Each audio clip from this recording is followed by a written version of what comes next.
There was one day a year that Rabbi and Pri Mishlam used to give out brachas. And that was Shmini Atzeres. And the whole city would line up around the whole block, waiting for a chance to shake his hand and to get a bracha. But there was one person who would not go on the line. That was Chaikel the Ganef. Chaikel, circumstances led him to be a Ganef, and he was scared. He knew if he would come to get a bracha, Rabbi would ask him, what do you need a bracha for? And why don't you do tshuva? And he knew it would be too hard to give a proper answer. So therefore he never went around, but he looked on in envy every year as everyone else received the bracha. One year he decided on a plot. He's going to have two of his friends come in line one after another, and he'll stick his hand in between the two friends. And Rabbi will just give him a bracha without realizing who it is. So he comes on the line, and as they're walking by Rabbi, Pri Mishlam, the Gadol Hadar, Tzaddik Hadar, he looks at it, he sees that it's Chaikel. And he says, Chaikel, Chaikel, what do you want a bracha for? And Chaikel thinks, and he says, Rabbi, there's going to be a certain amount of Gedavis that will be successful in Pri Mishlam this year. I want that I should have all of those Gedavis. They should be all for me, that I should be successful, and I should get all those Gedavis. Frek the Gedolei Musar, what was going through Chaikel's mind? What was he thinking? Why is he asking for this? She's coming to get a bracha for Kedusha, for Tzlacha, for everything, and he's asking for Gedavis. Reb Chaim Shmulevitz says a fascinating aside. He says, you look at the parsha, we learn about Eliphaz. And Eliphaz came running after Yaakov. Yaakov's running away from him, and Yaakov his mother tells him, go get a shidduch. She gives him money, gold and silver, and he's off. And Eliphaz catches up to him. And Eliphaz says, I have a mitzvah from my father Esav to kill you. Moshach Yadai. Rashi says he held back, and he says, I know, it's not right. I shouldn't kill you. I grew up in Yitzchak's lap. I know it's wrong to kill you. But what should I do? Ma'aseh l'tzivoy shel Abba. What should I respond? I have a mitzvah from my father to kill you.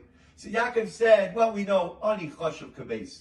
There are four people who consider like they're dead, and one is an ani, poor person. Take my money, and then I'll be considered penniless and poor, and I will be like a base. So Eliphaz took his money and ran away. Rashi says, what was Eliphaz? He's doing the Maisa Tzidkus, he's saving his life, but at the very same minute he's stealing his money. What is Pshat and Eliphaz? Was he a tzaddik? Was he a rasha? Says Reb Chaim Shmulevitz, or v'choshech mishtamshim ba'arvuvya. We know Rashi quotes this term, that in the beginning of creation Hashem made light and darkness, and they were together, mishtamshim, they were servicing the world together, ba'arvuvya, in confusion. There was light together with darkness mixed together. Says Reb Chaim Shmulevitz, every person has or v'choshech mixed in together. They have a little lightness, little light, little darkness together. They have midos that are good, midos that are bad. You find at the very same moment that you want to do a mitzvah, you could be doing an aveira. Kayin is bringing a korban. At the very same minute, he's bringing a korban to Hashem. He's also bringing from garua, minapri, from the lower grade fruits. Even though he's trying to do a mitzvah, he's trying to bring his kamtzanis. At the very same moment, he's being a kamtzin and being stingy. You find people at the very same minute, they're running to mincha, and they're going so fast that they might trip over someone, and they might be going over the speed limit. At the very same second, they're doing a mitzvah.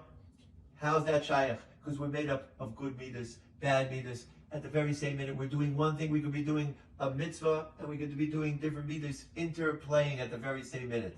That was the pshat with Eliphaz, and that's the pshat with Chaikel Ganef. It says a Ganef, when he's about to steal, he even davens to Hashem before he tunnels in. Then she's successful. The good part of this, Reb Chaim Shmulevitz used to say, is that if a person ever slips up and does something wrong, that doesn't define him. That doesn't mean he's ra. There might be a little choshech, but there's a lot of or. It's or of a choshech. We're not black and white. We might have darkness, we might have light, but we're not black and white.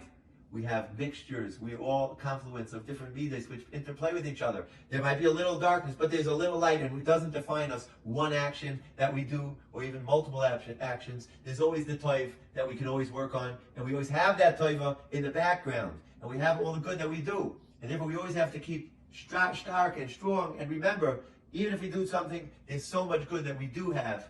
And remember, even Chaikel the Ganef, he wants Kedusha. We always want to strive to grow and keep on growing in Kedusha.